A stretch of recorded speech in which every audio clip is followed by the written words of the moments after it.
Chapter 61. Henry the Seventh. The story of another make-believe prince. A few years after the rebellion of Lambert Simnel, there was another which lasted longer, and was more serious. A second handsome boy, even more handsome, gay, and princely than Lambert Simnel, landed in Ireland. He was, he said, Richard, Duke of York, the younger of the two little princes who had been smothered in the Tower by order of their uncle Richard. It was quite true, he said, that his brother Edward V had been killed, but the wicked murderers had not been cruel enough to kill them both, and he had been saved. For 7 years he had been wandering about the world from place to place. Now he had come to claim his own again, and take the throne from Henry. This story was not true. The boy's real name was Perkin Warbeck, but, like Lambert Simnel, he had been taught to tell these lies by the enemies of Henry, who hoped in this way to drive him from the throne. Although the Irish had already been deceived once, they believed Perkin Warbeck, and many people promised to help him. The French king, who was quarrelling with Henry, invited him to come to France. There he was kindly treated, and more help was promised to him. But Henry, who always avoided war when he could, made peace with France. And the French king, although he would not betray Perkin to the English king, sent him out of France. When he was obliged to leave the French court, Perkin went to Margaret, Duchess of Burgundy. This lady was a sister of Edward IV. She hated Henry VII. So much that she was glad to hurt or annoy him when she could. She had helped Lambert Simnel, and now she welcomed Perkin as her nephew. She said that he was very like his supposed father, Edward IV, and she called him the White Rose of England.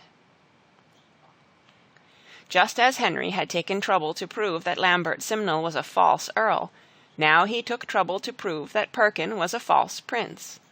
He sent spies to the places where Perkin had been born, and had lived till now, and made sure that he was really Perkin or Peterkin Warbeck. Then he found the 2 men who had killed the princes in the Tower. They confessed to the murder, but they were not punished for it, perhaps because Henry thought they had not been so much to blame as Richard III, who had made them do it. But in spite of all this, many people believed in Perkin. The King of Scotland, not that king who had been kept prisoner for such a long time in England, believed in him so much that he not only helped him with soldiers, but married him to his cousin, a beautiful lady called Catherine Gordon.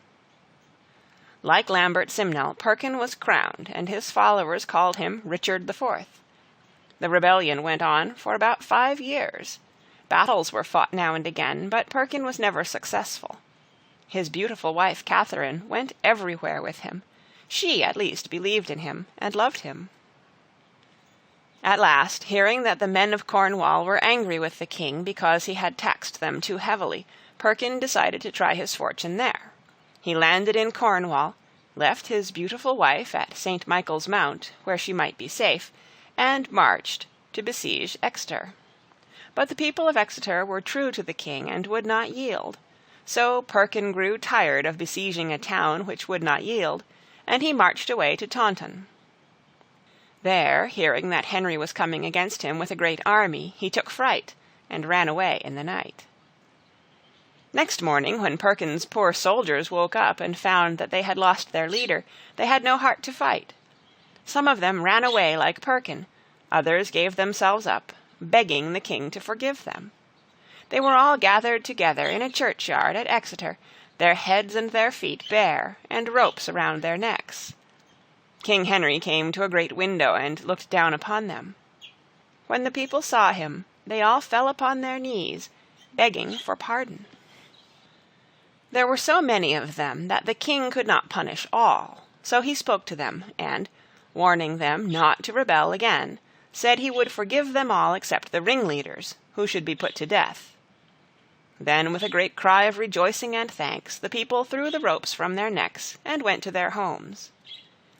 Henry sent to St. Michael's Mount for the Lady Catherine, Perkin's beautiful wife, and when she was brought before him, Blushing and trembling and fearful of the rough soldiers, the king felt so sorry for her that he treated her as a royal guest. He gave her a guard of honor and sent her to London to the court of his Queen Elizabeth. There she lived for many years, loved and admired for her beauty and her gentleness. She was so lovely that she was called the White Rose of England, the name which the Duchess of Burgundy had given to her cowardly husband. Meanwhile, Perkin had taken sanctuary at a place called Beaulieu. Henry would not seize him while he remained in sanctuary, but he kept such a close watch that Perkin could find no way of escape, and at last gave himself up. Henry would not see nor speak with Perkin, but made him ride in his train to London. When they arrived there, all the people came out into the streets to see the wonderful man who had pretended to be a prince, and who had made people believe in him for so many years. Perkin was even more fortunate than Lambert Simnel had been. He was neither put in prison, nor was he made a servant. He was allowed to live at court like a gentleman, although there were guards always with him, who had orders never to lose sight of him.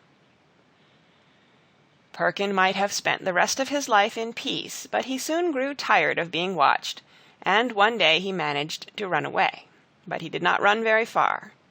Henry's soldiers were too quick for him, and once more Perkin gave himself up. This time Henry punished Perkin by putting him into the stocks for 2 whole days, first at Westminster and then at Cheapside.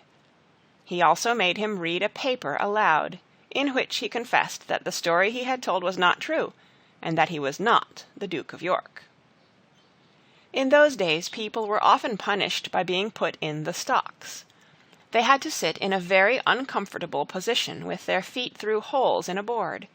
It was uncomfortable and painful also, and was considered a great disgrace. Little boys and grown-up people, too, used to hoot and yell at those in the stocks, and pelt them with mud, rotten eggs, and other disagreeable things. After Perkin Warbeck had been in the stocks for 2 days, Henry shut him up in the Tower. There he met the Earl of Warwick, the real Earl, not Lambert Simnel. These 2 prisoners were allowed to talk together, and soon they formed a plot to kill the governor of the Tower and escape. But the plot was found out, and that put an end to Perkin Warbeck, for Henry, thinking that he was too dangerous to be allowed to live any longer, ordered his head to be cut off. The poor Earl of Warwick was also put to death. This was a needless and cruel act, for the Earl alone was too simple to harm anyone. Indeed, he was so ignorant of the world and the things in it, that it was said he did not know the difference between a hen and a goose. Except for the wars which these pretenders, Perkin Warbeck and Lambert Simnel, caused, the reign of Henry VII was very peaceful. One reason for that was that Henry was greedy, and he knew that wars cost a great deal of money. Once, indeed, he got money from the people in order to make a war against the French, but as soon as he got it, he made peace, and kept the money for himself. The people were very angry, but Henry as a king was far more powerful than the Plantagenets had ever been, and the people had to submit. One reason why the Tudors were such powerful kings was that, during the Wars of the Roses, nearly all the nobles were killed. The king took all the money and lands which had belonged to these dead nobles, and so he became very rich. Being rich, he did not need to ask Parliament for grants of money, so the people became less powerful. Indeed, during a great part of Henry's reign he called no Parliament, which shows how much he had of his own way. About this time 2 very wonderful things happened which made a great difference throughout the world. One was the discovery of printing. The other was the discovery of America. Up to the time of Edward IV, books had all been written by hand, and they were so dear that only a few rich people could buy them. But when a clever man called Caxton brought the art of printing to England, books became cheaper, and people began to think more about learning and less about fighting. Then Columbus discovered America. That, too, made people think less about fighting, for they gave up quarreling about little bits of the old world, and turned their thoughts to exploring the wonders of the New World, as Columbus called the land he discovered. End of chapter 61. Read by Kara Schallenberg on July 24th, 2006, in Oceanside, California.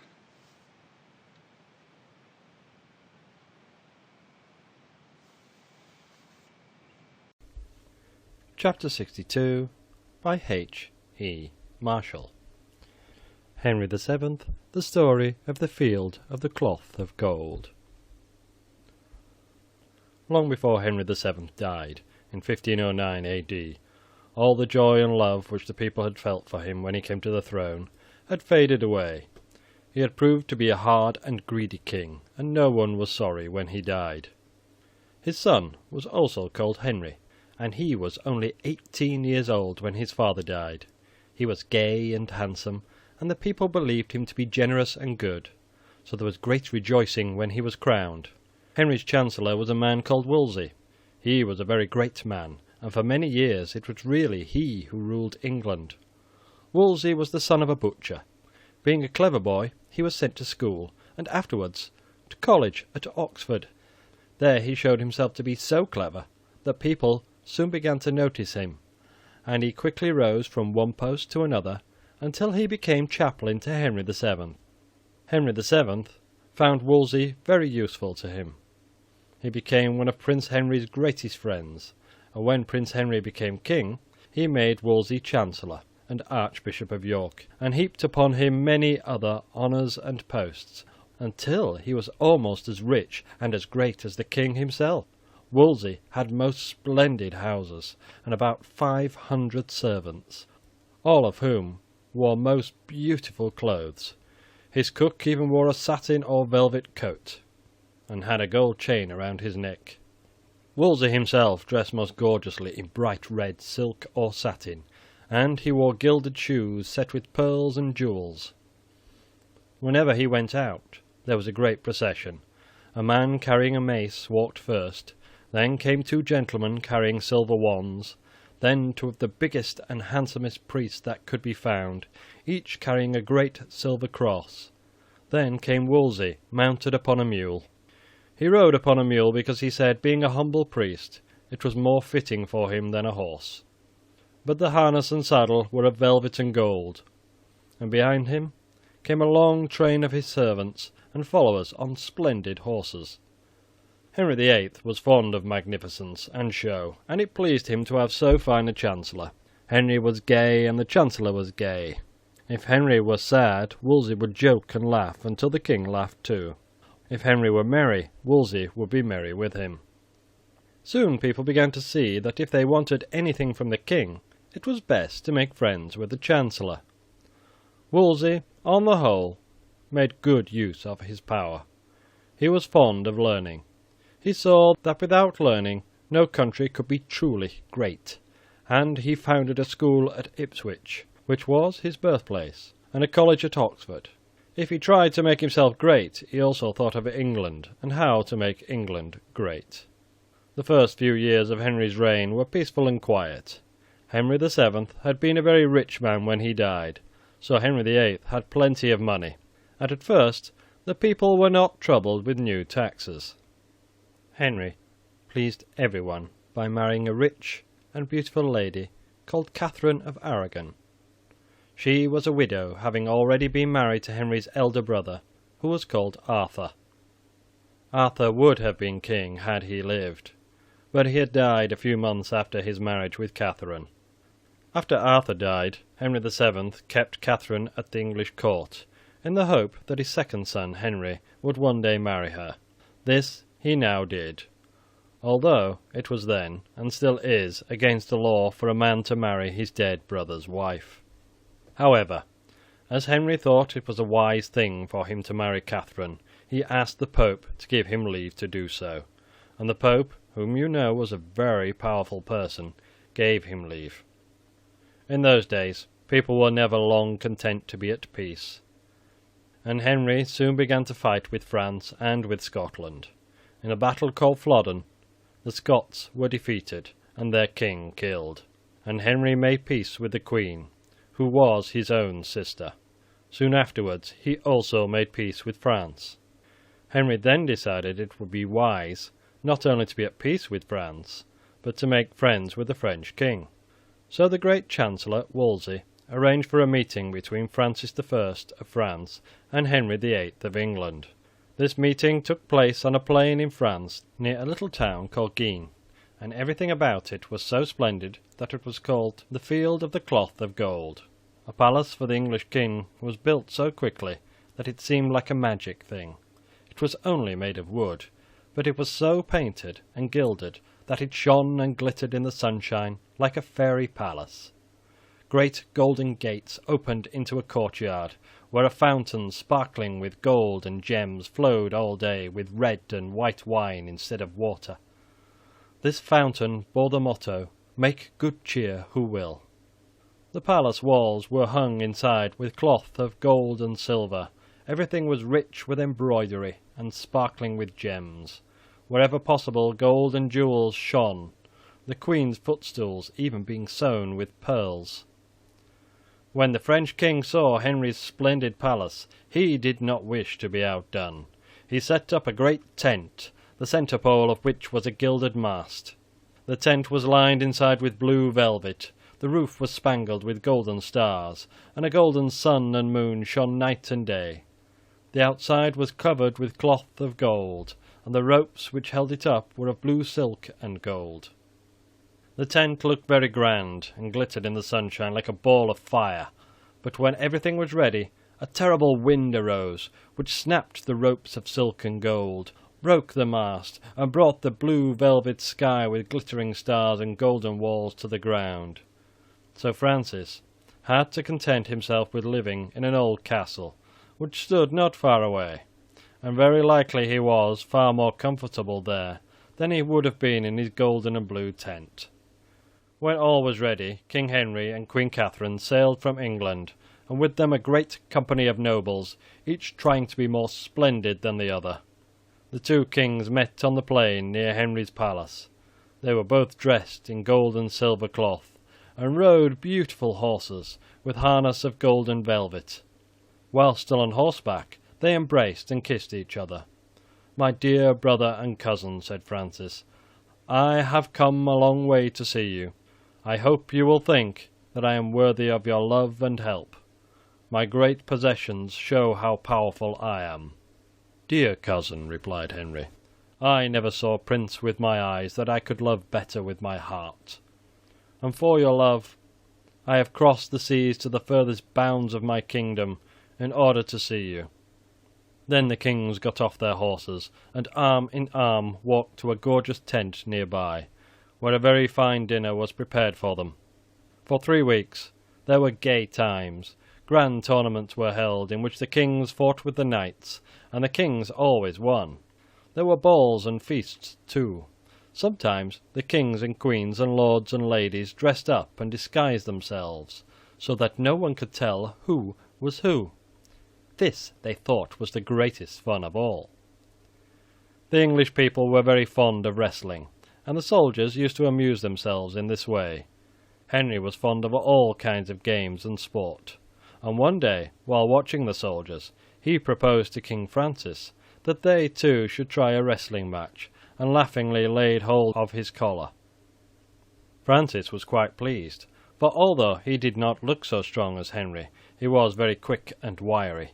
Soon the two kings were struggling together, and in a few moments Henry was lying upon the ground. He sprang up with a laugh and wanted to try again, but the nobles who stood round persuaded him not to do so. They were afraid that what had begun in fun might end in a quarrel if Francis should again throw Henry down, for Henry had a very fiery temper. Francis felt, too, that in spite of all the show of friendship, there was no love between the French and the English. This was hardly to be wondered at, for they had been such bitter enemies for so long a time that it was hard to forget all at once. Francis himself, however, was really generous, and wished it really could be forgotten. One morning Francis rose early and without telling any of his nobles, he rode quite alone to the English camp.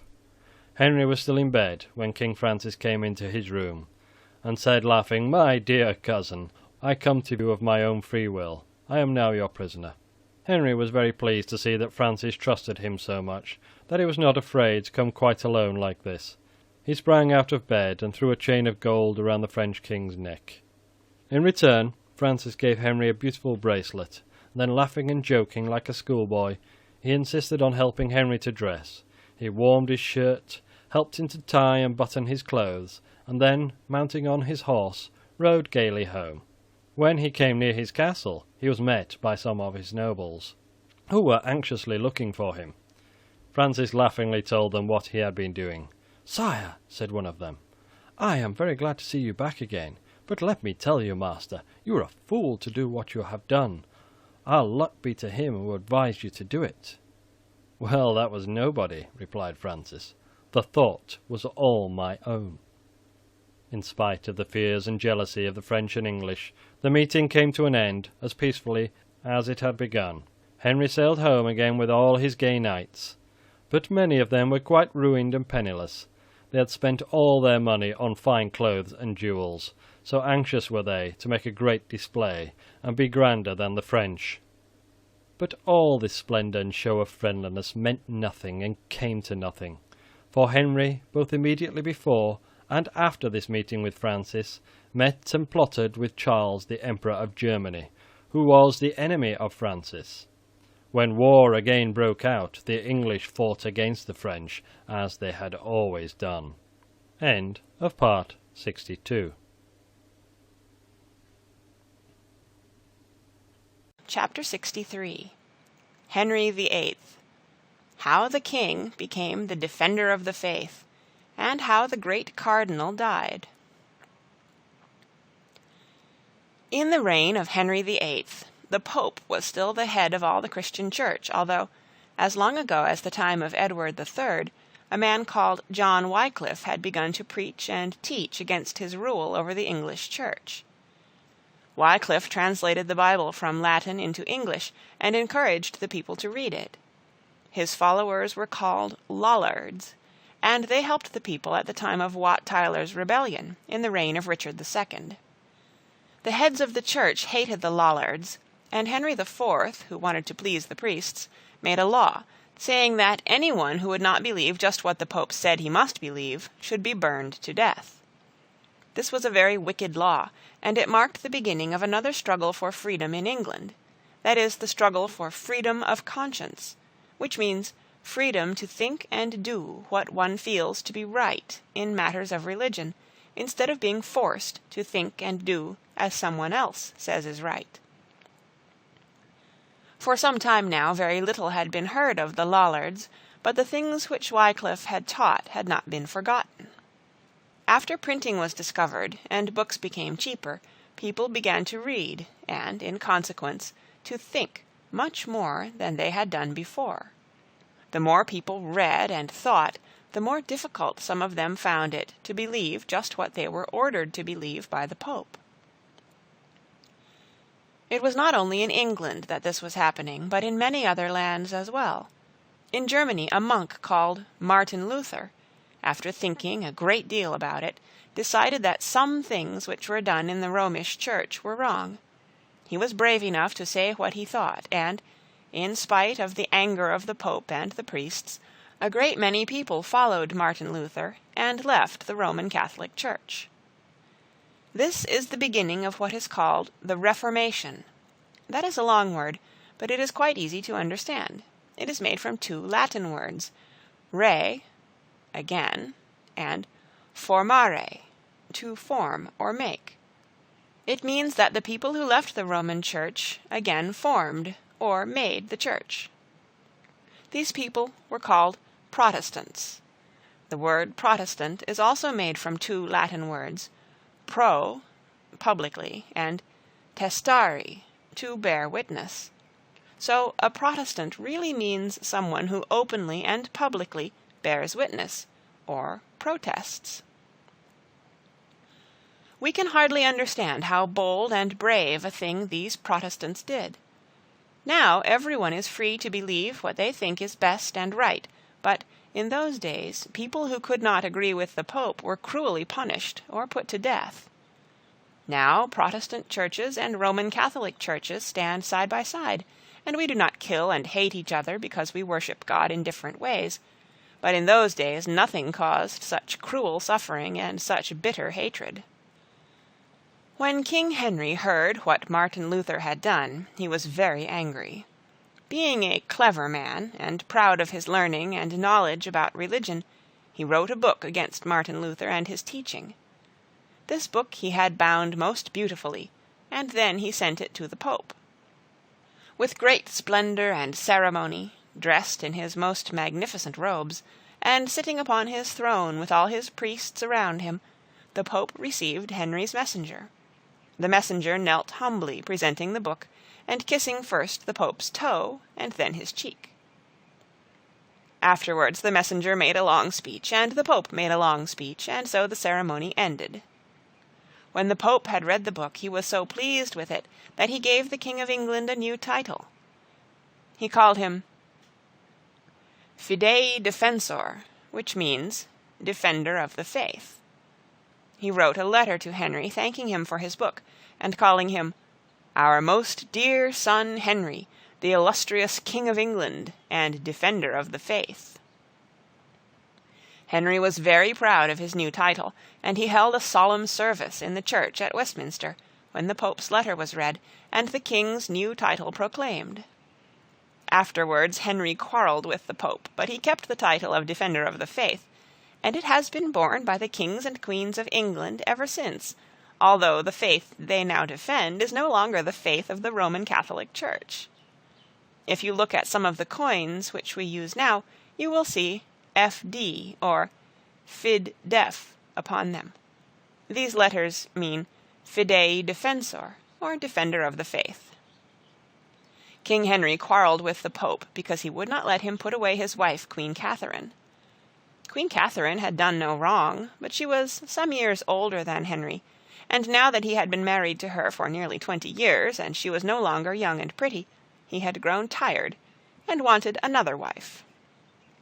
Henry was very selfish. He thought a great deal of his own pleasure, and always wanted to have his own way.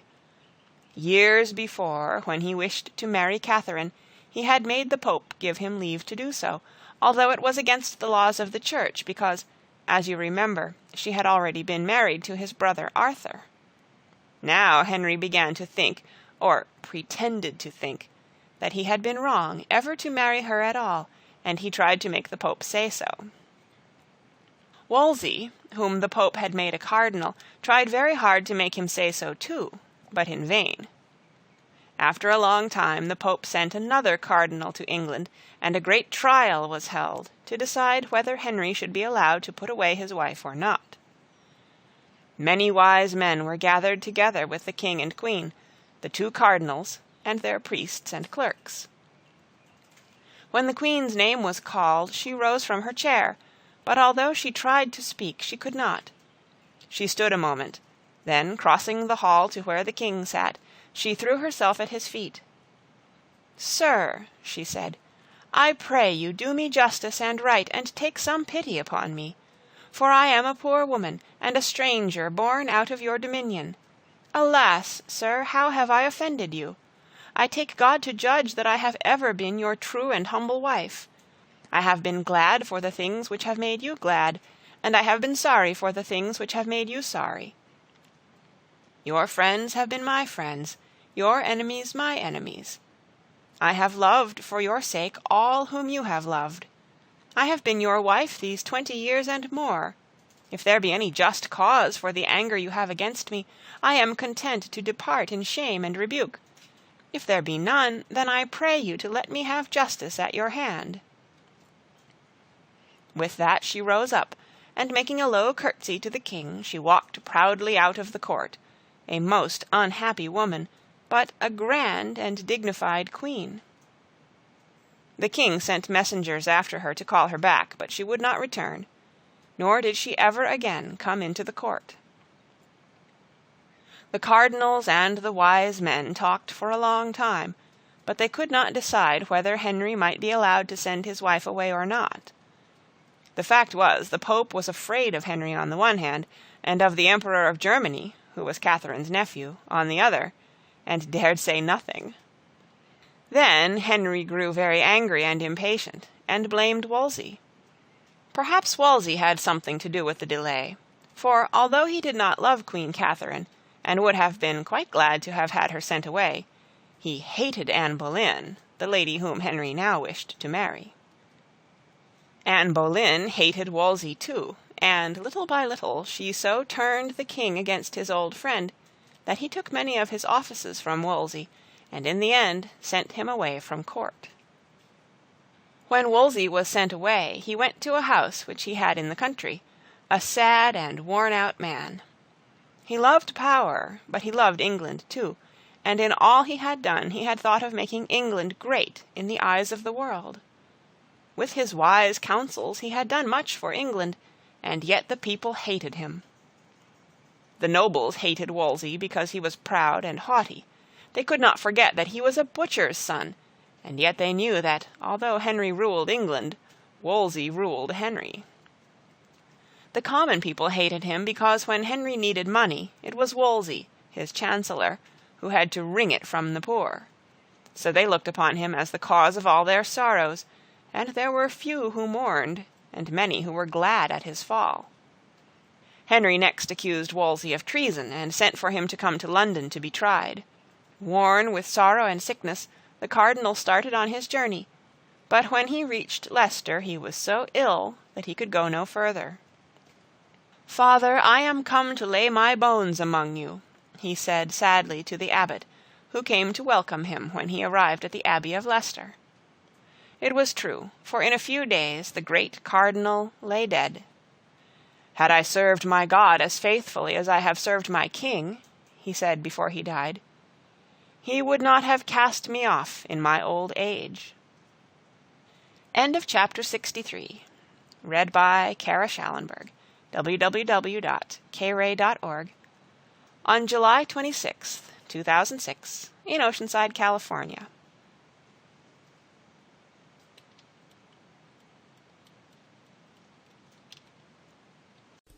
Chapter 64. Henry VIII, the story of the King's 6 wives. After the death of Wolsey, Henry chose a wise and gentle man, called Sir Thomas More, to be his chancellor. As the Pope still refused to give Henry leave to send Catherine away, he resolved to do so without leave. He sent her away, married his new wife Anne Boleyn, and, because the Pope, as head of the Church, had refused to allow him to send Catherine away, he announced that the Pope had nothing more to do with the Church of England. Henry told the people that in future they must look upon the King of England as head of the Church as well as of the state. The Pope was very angry with Henry, and threatened him with all kinds of punishments, but Henry did not care. He had done what he wished to do, and was no longer afraid of the Pope. Soon it began to be seen how wise Wolsey had been, for now that Henry ruled without him, he became a much worse king than he had been before. Some good and wise men, among them the Chancellor, Sir Thomas More, felt that Henry had been wrong to quarrel with the Pope. They would not acknowledge him as head of the Church, so Henry first put them into prison, and then he cut off their heads. The king soon tired of Anne Boleyn, and when people told him that she was a wicked woman, he was quite willing to believe them. He put her into prison, and presently cut off her head. The very next day he married another lady called Jane Seymour. This lady was good and gentle, but she did not live very long after she was married to Henry. He was very sad at her death, and for 2 years he did not marry anyone else. At the end of that time he married a 4th lady. She was called Anne of Cleves. Henry had never seen her, as she lived in Germany, but he had seen a picture of her, painted by a famous artist called Holbein. In it she looked very pretty and Henry said he would marry her, because Thomas Cromwell, who was his chief adviser at that time, told him that it would be a wise thing to do. But when the lady came to England, Henry found that she was not in the least like her picture. She was not at all pretty. She was very clumsy and awkward, and could not speak a word of English. Henry flew into a great passion, rudely called her a great Flanders mare, and vowed he would not marry her. He was, however, obliged to do so. He was afraid if he did not, he might have to fight the German princes, who were her friends. But in revenge, he put Thomas Cromwell into the Tower and cut off his head, because he had advised this marriage. Henry soon got rid of his new wife.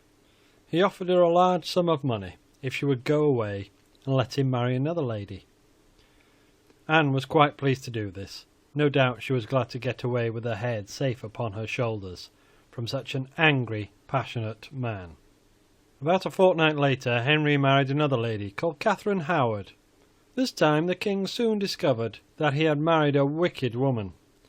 She was not any more wicked than Henry was himself, but he did not think of that. To punish her, he cut off her head, and the heads of several of her friends as well. About a year later, Henry married his sixth and last wife, a lady called Catherine Parr.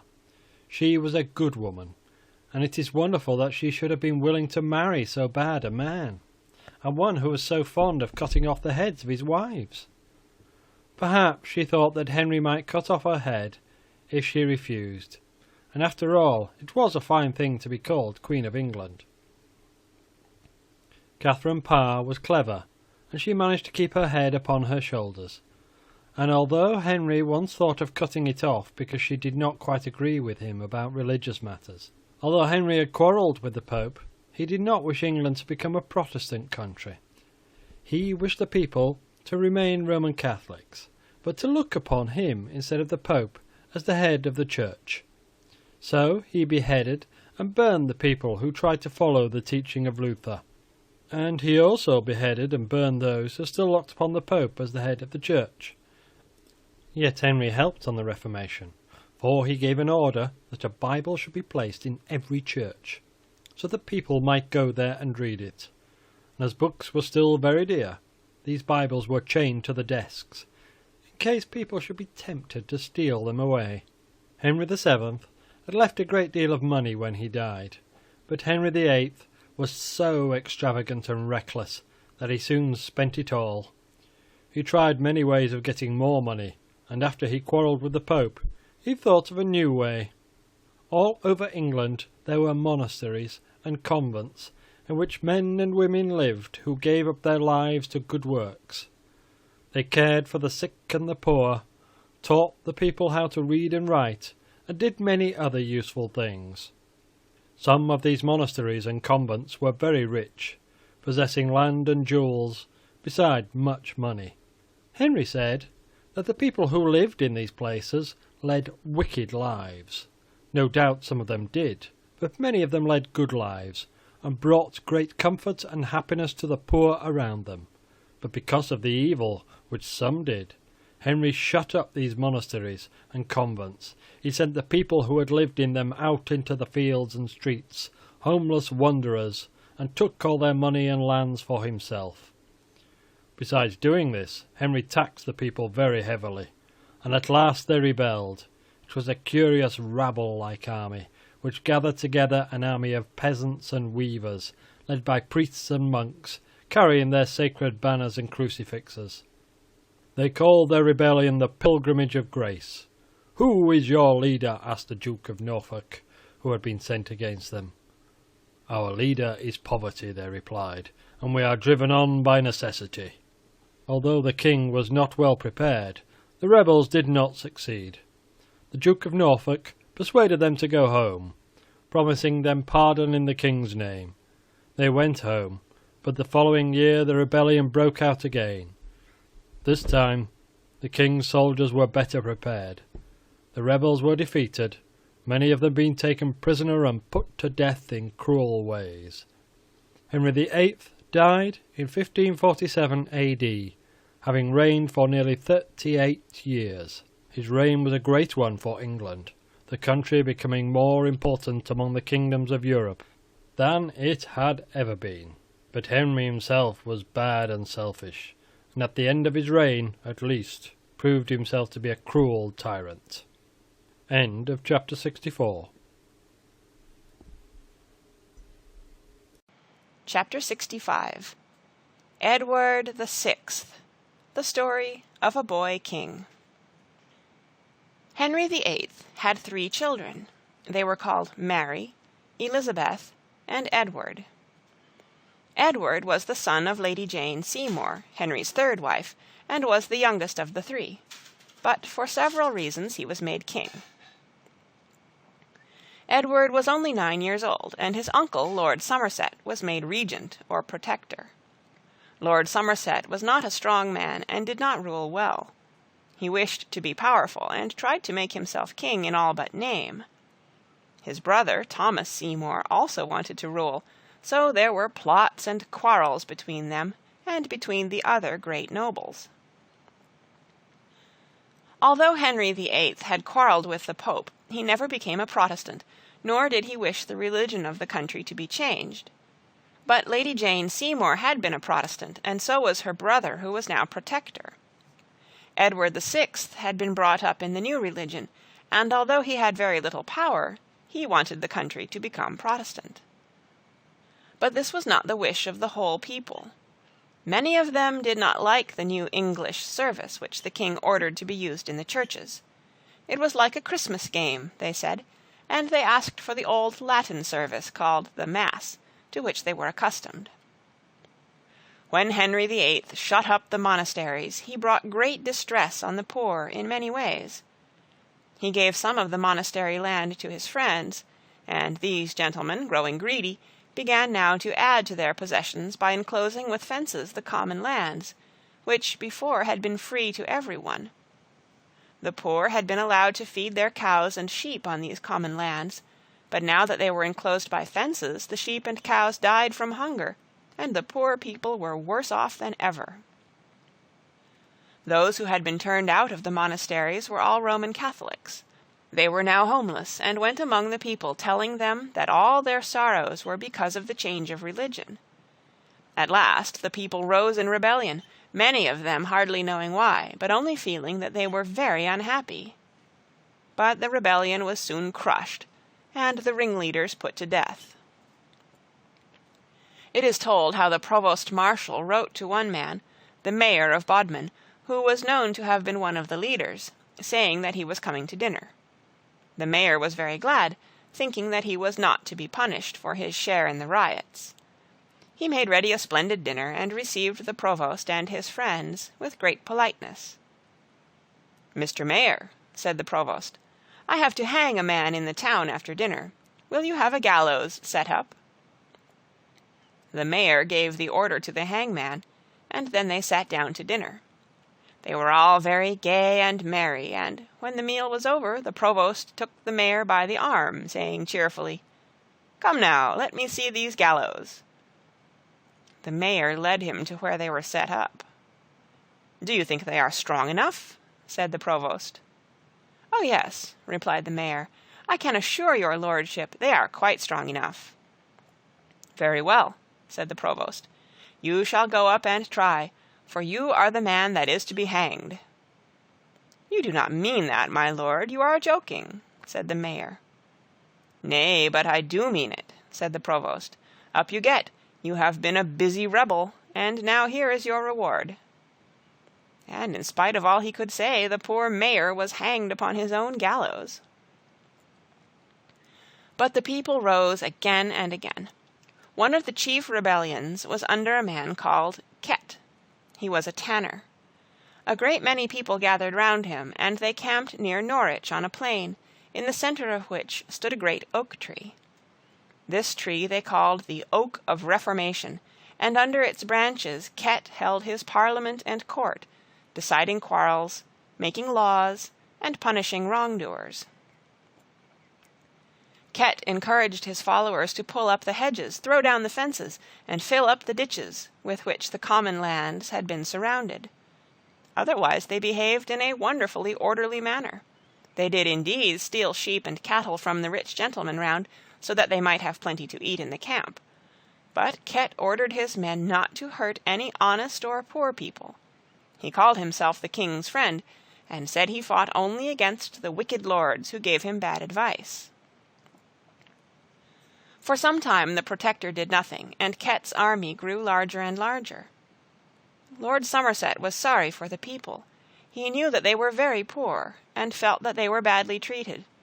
Yet he knew, too, that he ought to do something to put down the rebellion. At last a royal herald came. Dressed in his coat embroidered with the arms of England, he stood under the oak of Reformation, and blew his trumpet, and, while the people gathered round to listen, he cried, "All ye good subjects of King Edward the Sixth, by the grace of God, defender of the faith, King of England, attend."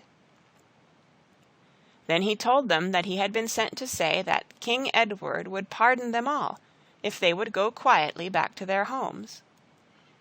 Many of them would have done this, but Ket said, "No, pardon is for rebels. We are no rebels. We are the true subject of the king, and only wish to prevent him from being evilly advised." So he would not go home.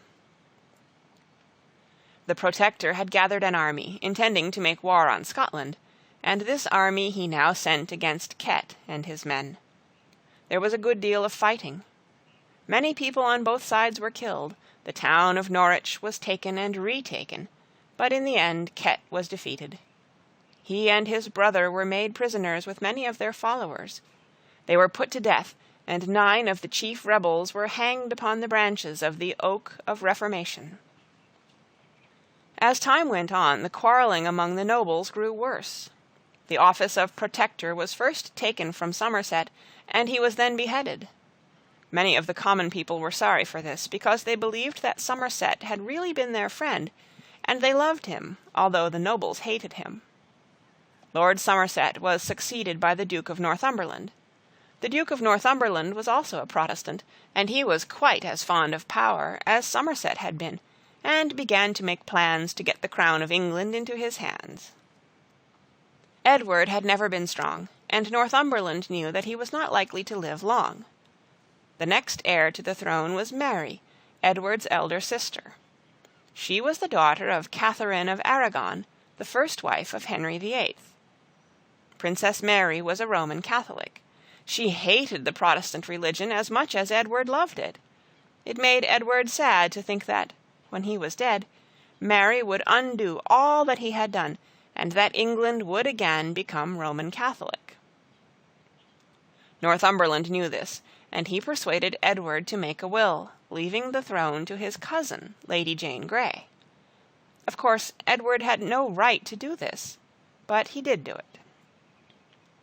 Lady Jane Grey was the great-granddaughter of Henry VII, and she was married to the Duke of Northumberland's son. She was very young, being only about 16, and the Duke thought that if she were queen, he would be able to do just as he liked. He tried to keep his plan secret, for he knew that many of the people wished Mary to be queen. He succeeded so well that even Lady Jane herself did not know what he intended to do. In 1553 A.D., soon after Edward had made his will, leaving the crown to his cousin, he died. He was a good and gentle boy, fond of books and learning. During his short reign many schools were founded. They still exist, and are called King Edward Schools. Edward was very anxious to do what was right, but like his father Henry VIII, he was also fond of his own way. Had he lived to be old enough really to reign, he might have proved to be a good king. But it is hard to tell, for while he lived, he had little real power. End of chapter 65. Read by Kara Schallenberg, www.kray.org, on July 26, 2006, in Oceanside, California.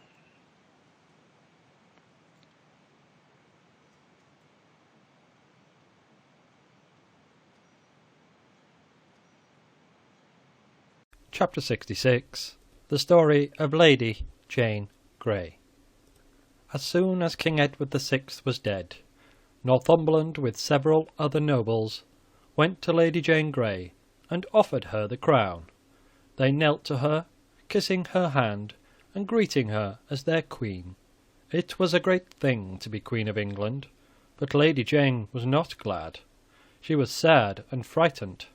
She trembled as the Duke spoke to her. Then, covering her face with her hands, she fell fainting to the ground. When she came to herself again, she cried bitterly for sorrow at the death of her cousin, whom she had loved dearly. She was only a very little older than he, and like him, she was fond of learning. Indeed, they had often had the same masters. Lady Jane was even more clever than Edward. She could speak and write Greek and Latin, and she knew some Hebrew. This was more wonderful in those days than it would be now, for then very few people had any learning at all. As Lady Jane wept for her cousin, the nobles tried to comfort her by reminding her how great she herself now was. But that did not comfort her. It frightened her. "I cannot be queen," she said. "I cannot bear so great an honour. I am not fit for it." "It is your duty," said the Duke. "You cannot put away from you the duty God gives you." With tears running down her face, Lady Jane fell upon her knees, and clasping her hands said, "Then, if it must be so, God give me strength to bear this heavy burden. God give me grace to rule for his glory and the good of the people." The next day, Lady Jane was taken in state to the Tower, but no crowds gathered to greet and cheer her as their queen. A few people came out of idle curiosity, but they were all silent. Not one voice cried, "God save the Queen." But while these things were happening, the Princess Mary did not sit still. She raised an army and claimed the crown. Northumberland marched against her with another army, leaving Lady Jane in the Tower.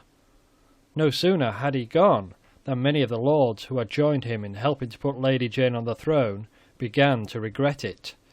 They one and all declared for Queen Mary, and marching to the Tower, demanded the keys in her name. Lady Jane's father, who had been left to guard the Tower, was afraid to resist, and he opened the gates to Mary's friends. Then, running to his daughter's room, he told her that her reign was at an end. "Dear father," she said, "these are the happiest words I have ever heard since you told me that I must be queen. May I go home now?" she added. But alas, it was easier to enter the Tower than to leave it, and she was kept fast prisoner. Meanwhile, Mary had been proclaimed queen in the streets of London. Instead of the gloomy silence which had greeted Lady Jane Grey, the people shouted with joy, "God save the Queen! God save the Queen!" The news spread fast. The church bells rang. The people sang and shouted. Bonfires were lit. Everywhere there was feasting and rejoicing. Mary was queen. The news travelled on. It reached Northumberland and his army. The Duke knew that when he heard it that his cause was lost, that his hopes and his fortunes were fallen and broken. Only one thing was left to him. He too took off his cap and shouted with the rest, "God save the Queen!" Poor Lady Jane, the 10 days queen, was forgotten. But even that could not save Northumberland, and he was taken back to London a prisoner. The people hated him, and they shouted, "Traitor! Traitor! Death to the traitor!" as he was led through the streets, till in fear and shame he hid his face from them as he entered the Tower, out of which he never again came. Mary was so glad and happy to have won the crown that she was at first kind to everyone. She would not put Lady Jane and her husband to death. An innocent girl was not to blame, she said. But she kept them both prisoners in the Tower. It is even thought that Mary would have spared the life of Northumberland, but many of the nobles hated him. It was decided that he must die, and his head was cut off. The new queen's gentleness did not last long. When once she felt herself secure upon the throne, she proved to be as self-willed as her father Henry VIII had been. Mary was a Roman Catholic, and she made up her mind to bring England back to that faith. At first, many of the people were glad of this, for although they did not wish to come under the rule of the Pope again, they did not like the new religion. But when Mary let it be known that she meant to marry Philip of Spain, the people were very angry. Spain was a Roman Catholic country. The English hated the Spaniards and were afraid of them. The Spaniards, they knew, were cruel. They had in their country a terrible court called the Inquisition. Inquisition means to seek out. If anyone was suspected of thinking for himself in matters of religion, he was brought before this court and asked searching questions, so that the truth might be sought out. Sometimes the questions were so difficult to answer that innocent people made themselves appear guilty. But whether innocent or guilty, those who were brought before this court were nearly always tortured, and often condemned to be burned to death. However much the English wished to return to the Roman Catholic religion, they did not wish this terrible Inquisition to be brought into their country. They tried to make Mary marry an Englishman, but Mary was very proud and haughty. "There is no Englishman my equal. I will not marry a subject," she said. No one was pleased with this marriage, and the Protestants were very much afraid. Anything, they thought, would be better than to allow a Spaniard to rule in England. So a plot was formed to put Mary from the throne and to set either her sister Elizabeth or Lady Jane Grey in her place. But the plot failed.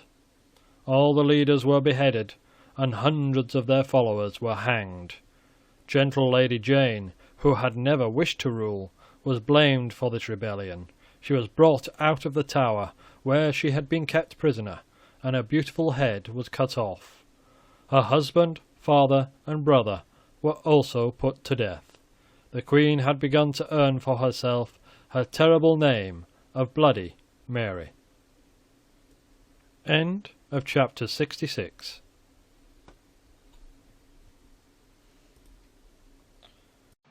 Chapter 67. Mary the First. How the Princess Elizabeth became a prisoner. Queen Mary thought that her sister, the Princess Elizabeth, had a part in the plot to put her from the throne, so, as soon as it began, she sent some gentlemen with soldiers to take her prisoner. These gentlemen arrived late in the evening at the house where the princess was living. "Tell the princess," they said to her lady-in-waiting who met them, "that we must see her at once. We come from court with a message from the Queen." The princess was ill and in bed, but the lady took the message to her. "Go back to the gentlemen," said the princess. "Say to them that I welcome them, but as it is so late, I trust that they will wait to speak with me until the morning." "No, we must see the princess at once," replied the gentlemen when they received this answer, and, without waiting for more, they followed the lady into Princess Elizabeth's bedroom. She was very much surprised, and angry too, when she saw them. "Is there so much haste that you cannot wait until morning?" she asked. "We are sorry to see you so ill," replied the gentlemen, somewhat ashamed of themselves. "And I am not glad to see you here at this time of night," returned the princess. "There is no help for it," said the gentleman. "We are sent by the Queen, and her message is that you must come to her at once." "Certainly I shall be very pleased to obey," replied Elizabeth, "but you can see for yourselves that I am not well enough to come at present." "We are very sorry," replied the gentleman, "but you must come. Our orders are to bring you dead or alive."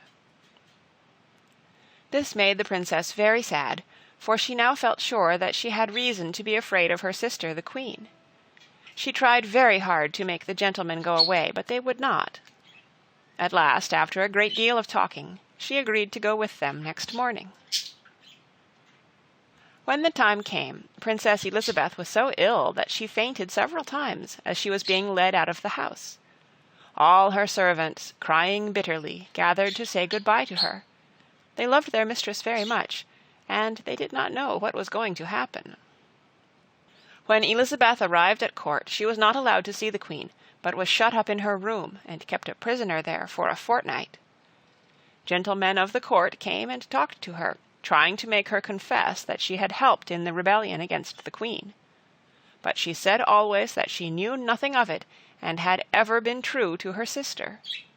Then one day they told her that she was to be taken to the Tower. The princess became very much afraid.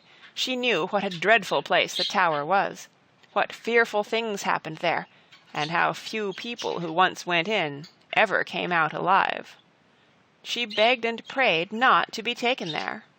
"I am true to the queen," she said, "in thought, word, and deed. It is not right that she should shut me up in that sad place." But the lords replied, "There is no help for it. The queen commands, and you must obey." So a boat was brought, and the princess was rowed down the Thames to the Tower. It was a dreary morning. Sky and river were grey, and the rain fell fast. As the boat went slowly on, the princess sat silent and sorrowful, deep in thought. At last the boat stopped. The lords stepped out, and the princess, awakened from her sad thoughts, looked up. But when she saw that the boat had stopped at the gate of the Tower called the Traitors' Gate, she sat still. "Lady, will you land?" said one of the lords. "No," answered Elizabeth, "I am no traitor." "Lady, it is raining," said another of the lords, as he tried to put his cloak round her to shelter her. But the princess dashed it back with her hand. Then, rising, she stepped on shore, saying as she did so, "Here landeth, being a prisoner, as true a subject as ever stood upon these steps." When the princess reached the courtyard, she would go no farther, but sat there upon a stone. Not all the entreaties of the lords could move her. Through the cold and wet of the dreary morning she sat in that grim courtyard. "Lady, you will do well to come in out of the rain," said the governor of the Tower. "You are but uncomfortable there." "Better to sit here than in a worse place," replied the princess, "for I know not where you will lead me." Then one of her own servants, kneeling beside her, burst into tears. "Why do you weep for me?" said Elizabeth. "You should rather comfort me, and not weep." But she rose and went sadly into the Tower. Then the doors were locked and barred. The princess was a prisoner at last. A close prisoner Elizabeth was kept. Very few of her own servants were allowed to be with her, but one of the servants of the Tower had a little son about 4 years old. He used to come to see the princess, and bring her flowers, and they soon became great friends. But when Elizabeth's enemies heard of this, they thought that she would try to send messages to her friends by this little boy. So one day they caught him, and promised to give him apples and figs, if he would tell them what the princess said to him, and what messages she sent to her friends. But although the boy was so young, he understood that these men must be the enemies of the princess, and he would not tell them anything, if indeed he had anything to tell. They talked for a long time, but could learn nothing from him. "Please, my lord," said the little boy at last, "will you now give me the apples and figs you promised?" "No, indeed," replied the gentleman, "but you shall have a whipping if you talk to the princess any more." "I shall bring my lady more flowers," replied the little boy boldly. But his father was told that he must not allow his son to run about the Tower any longer, and next day the princess missed her little friend. But presently she saw him peeping through a hole in the door, and when he saw that no one was near, he called to her, "Lady, I can bring you no more flowers." Then the princess smiled sadly, but said nothing. She knew that unkind people had taken even this one little friend from her. The princess lived in constant fear for her life. After a time she was removed from the Tower, and was sent from prison to prison.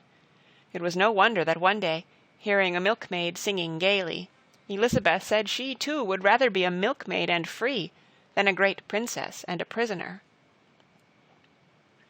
At last she was allowed to go to Hatfield, a house near St. Albans, which now belongs to the Marquis of Salisbury.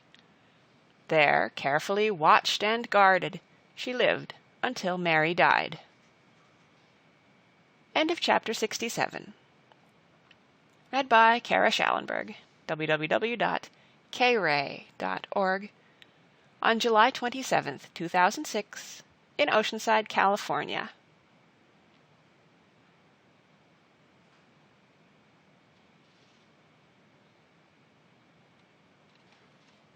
Chapter 68. Mary the First, How a Candle was lit in England which has never been put out. When Mary had put down the rebellion which her desire to marry Philip had raised, she had her own way and married him. He came from Spain with much pomp and splendour, and as he rode through the streets of London there was a show of rejoicing, but the people did not really like him. He brought a great deal of money with him, and gave presents to the people, but still they did not like him. Parliament took good care that he should have no share in the government, and that made him angry. No one loved him except Mary. With Philip's help, the Queen began to do what she dearly wished. That was to bring England again under the power of the Pope. The Pope sent a messenger to England, and Philip and Mary, holding a solemn service, knelt at his feet. They confessed that Henry VIII had done a wicked thing when he quarrelled with the Pope. They said that the people of England were sorry for it, and humbly begged to be forgiven. Then the Pope's messenger granted them forgiveness in his master's name, and England was once more said to be Roman Catholic.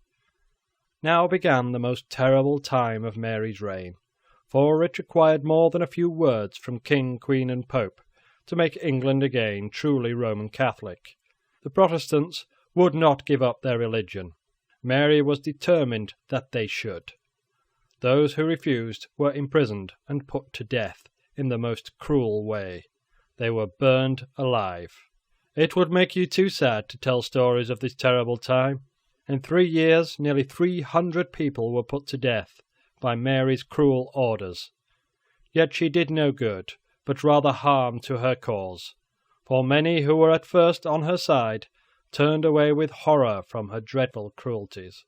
These men and women who suffered death so cheerfully for their religion fought for British freedom as much as Caractacus or Harold or any of the brave men of whom you have heard.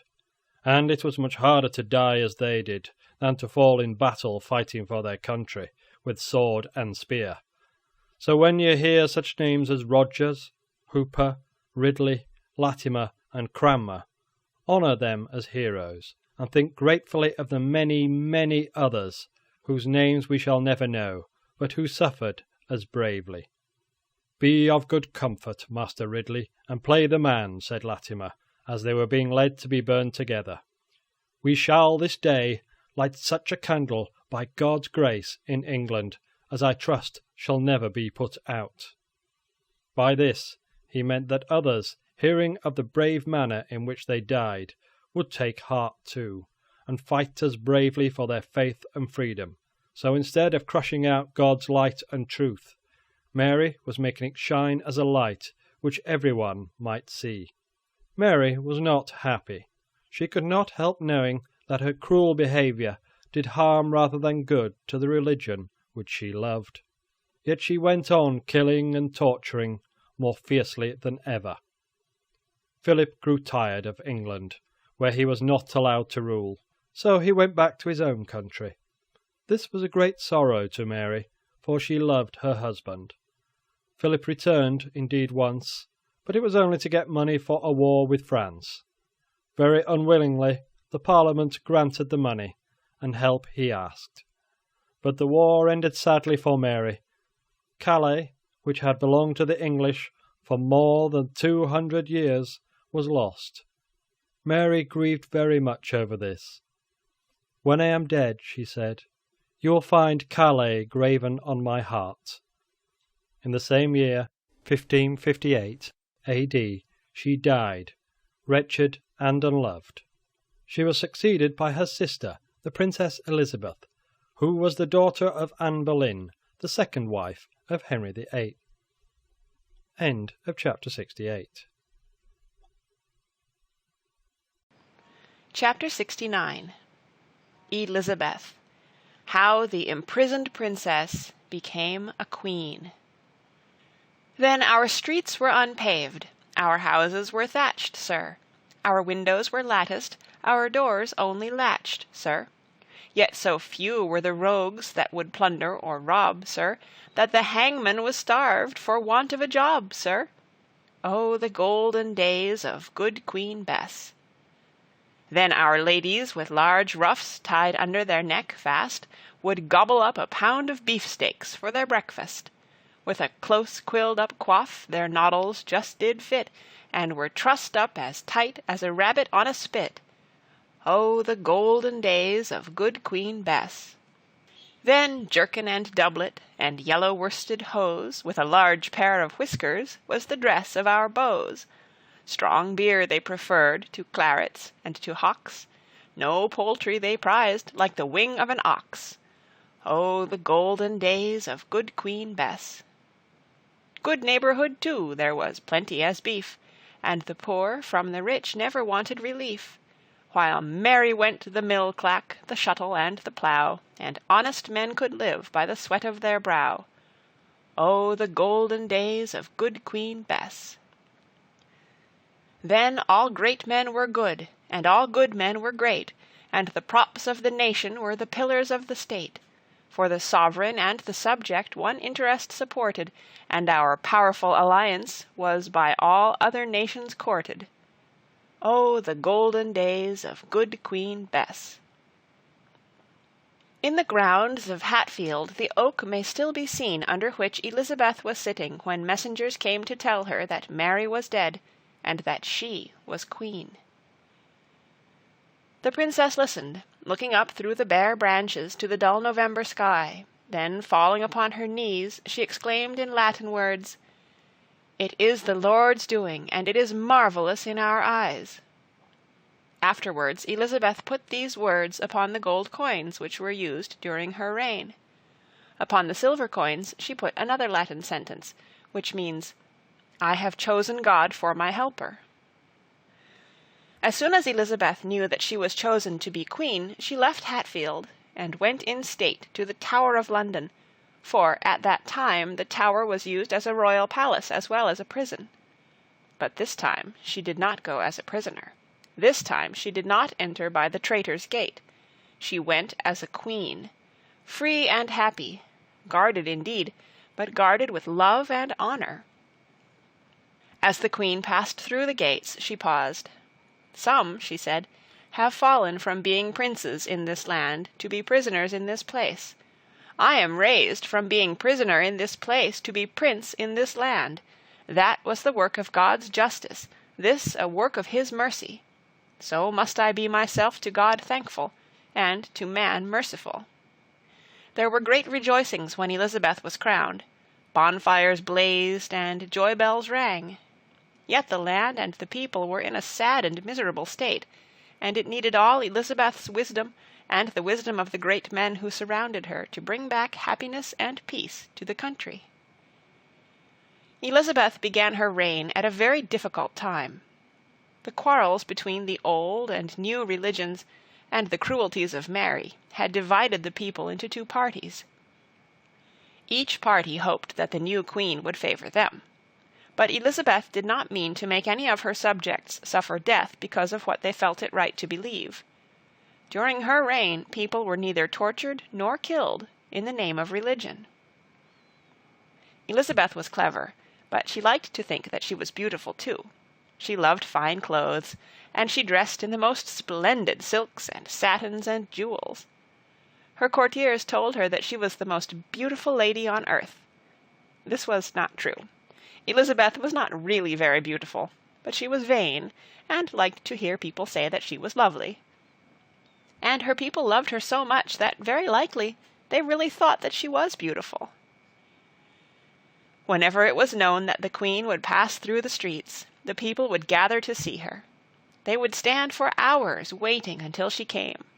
When she at last appeared, they would wave their hats and shout, "God save your Majesty! God save your Majesty!" Then the queen would stop, and, looking round on them, would say, "God bless you all, my good people." The people would again cry, "God save your Majesty!" And the queen would smile and reply, You may well have a greater prince, but you will never have a more loving prince." Then when she had gone again, the people would go to their homes, talking of what a splendid queen she was, and of how they would die for good Queen Bess, as they loved to call her. End of chapter 69. Read by Kara Schallenberg, www.kray.org, on July 27, 2006, in Oceanside, California.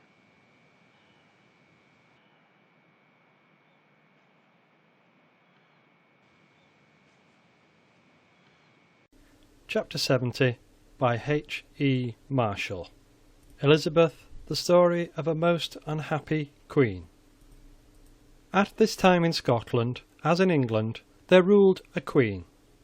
These two queens were cousins, for Margaret, the sister of Henry VIII, had married James IV, King of Scotland, and this Mary, who was now Queen of Scotland, was their granddaughter, and Elizabeth's cousin. In spite of the fact that an English princess had married a Scottish king, the two peoples continued to be enemies, as they always had been, and Elizabeth of England did not love her cousin Mary of Scotland. She hated and feared her. Mary had been brought up in France, which is a Roman Catholic country, and she had married the French king, so she was Queen of France and Scotland. When Mary of England died, Mary of Scotland thought that she had a better right to the throne of England than Elizabeth. So she called herself Queen of Scotland, France, England, and Ireland. Many people agreed with Mary, among them the Pope, who was angry with Elizabeth because she would not be ruled by him, and would no longer punish the Protestants, as her sister had done. So it was little wonder that Elizabeth hated and feared her cousin. The Protestants of England hated Mary of Scotland too. They were afraid that if she became Queen of England, she would bring back the dreadful days of the English Mary. When Mary was only 19, her husband, the French king, died, and she left France, where she had been living, and returned to Scotland. As she sat upon the deck of the ship which took her to Scotland, she wept bitterly. "Adieu, France, adieu," she sobbed. "I shall never see you more." Scotland seemed cold and dark to Mary after sunny France, and the people harsh and rough. Yet the Scots loved their queen, and were eager to show her that they did so. And Mary wanted to be loved, but Mary and her people did not understand each other. Although she was clever and beautiful, she was perhaps the most unhappy and most unwise queen who ever sat upon a throne. In Scotland, as in England, many dreadful things happened because of the Reformation and change of religion. Mary was a Roman Catholic, while many of her people had turned to the new religion. There were other causes for quarrels, so there was sorrow and war, until at last the Scottish people imprisoned their beautiful queen in a lonely castle upon an island in the middle of a loch. But although many people hated Mary, many loved her too, and these helped her to escape. One evening a boy called the little Douglas, who lived in the castle where she was imprisoned, stole the keys while the governor was at supper. In the middle of the night he unlocked the door of Mary's room. Fearfully and silently she crept with him through the dark passages till they reached the great gate. Douglas unlocked it, and Mary passed out, holding her little frightened maid by the hand. Douglas locked the gate behind them, and led the way to the place where a boat was waiting for them. They were soon out on the dark water, getting farther and farther away from the castle. Half-way to the shore, little Douglas leaned over the side of the boat, and dropped the great castle keys into the water. Mary's jailers were prisoners in the castle, and she was free. On land, some of Queen Mary's friends were waiting for her with horses, and she rode joyfully away. Soon more friends joined her, and a battle was fought near Glasgow, but Mary's soldiers were defeated, and she was obliged to flee. She did not know where to go. It would have been safest to go to France, but no ship was ready to take her there. So she crossed the border into England, and went to ask her cousin Elizabeth to take pity on her. Elizabeth had never seen her beautiful cousin, and she refused to see her now. She gave her a castle to live in, not as a royal guest, but as a prisoner.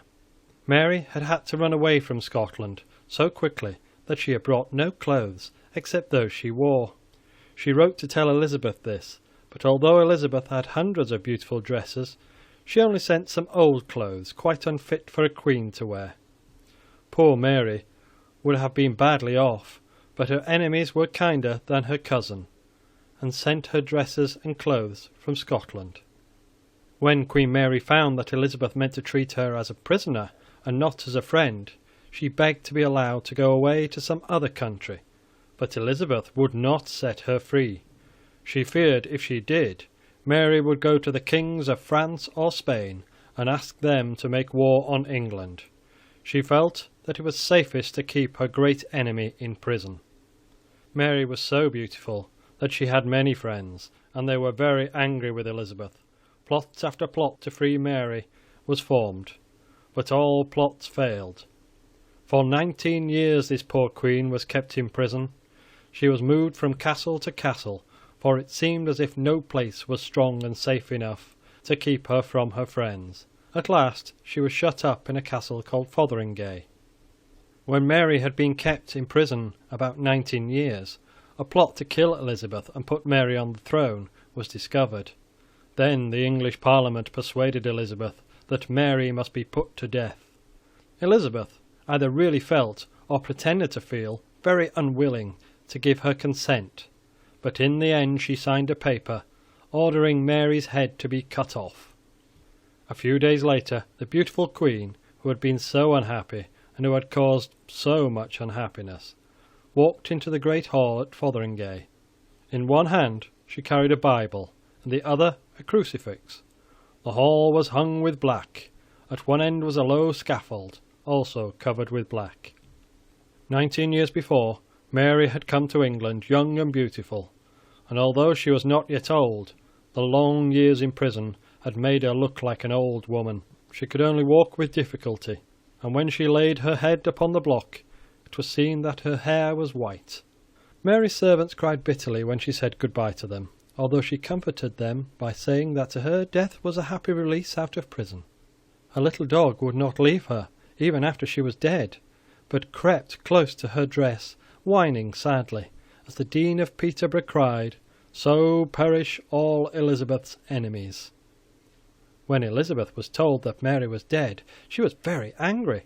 She said that although she had signed the death warrant, as the paper was called, she had not meant that Mary should be killed. It is difficult to know what Elizabeth did mean, for she was deceitful as well as clever. But whether she meant it or not, Elizabeth had no right to behead Mary. Mary's son James, who was now the King of Scotland, was very angry with Elizabeth for the manner in which she had treated his mother. But he had neither money nor soldiers enough with which to fight against England, so he did nothing. End of chapter 70.